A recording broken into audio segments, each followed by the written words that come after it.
Hello everyone, চলে এসেছি নতুন একটি মিনি ব্লগ নিয়ে। আগের মিনি ব্লগে তোমাদের বলেছিলাম আমরা গেছিলাম তারকেশ্বরে। সেখানে গিয়ে আগে ঠাকুর দর্শন করে পুজো দিয়ে তারপরে কিন্তু আমরা হোটেলে চলে এসেছিলাম। যেহেতু দুপুর হয়ে গেছিল জন্য লাঞ্চটা কিন্তু আগে করে নিয়েছিলাম। তারপরে হোটেলে গিয়ে কিছুক্ষণ একটু রেস্ট নিয়ে আশপাশটা ঘুরতে বেরিয়েছিলাম। আর ওখানে কিন্তু অনেকগুলোই দোকান ছিল, সেখান থেকে কিছু কিছু জিনিসও কিনেছিলাম। কিছু ফটো তুলে আর সবাই সবার পছন্দের মতো জিনিস কিনে তারপর আমরা কিন্তু ওখান থেকে বেরিয়ে রাজবাড়ির দিকে গেছিলাম।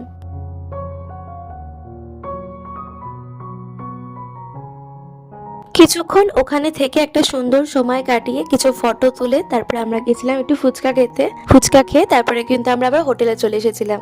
যেহেতু অনেক রাত হয়ে গেছিল আর আমাদের বাড়ি ফেরার সময় হয়ে গেছিল, ওই জন্য একটু চা খেয়ে তারপরে আমরা কিন্তু বাড়ির দিকে রওনা দিয়েছিলাম। এভাবেই কিন্তু আমরা ফ্যামিলির সবাই মিলে একসাথে একটা সুন্দর দিন কাটিয়েছিলাম। আজকে এই পর্যন্তই। আসছি নতুন একটি মিনি ব্লগ নিয়ে। এই ভিডিওটা ভালো লাগলে please like, comment, share and subscribe করে দেবেন চ্যানেলটা। বাই।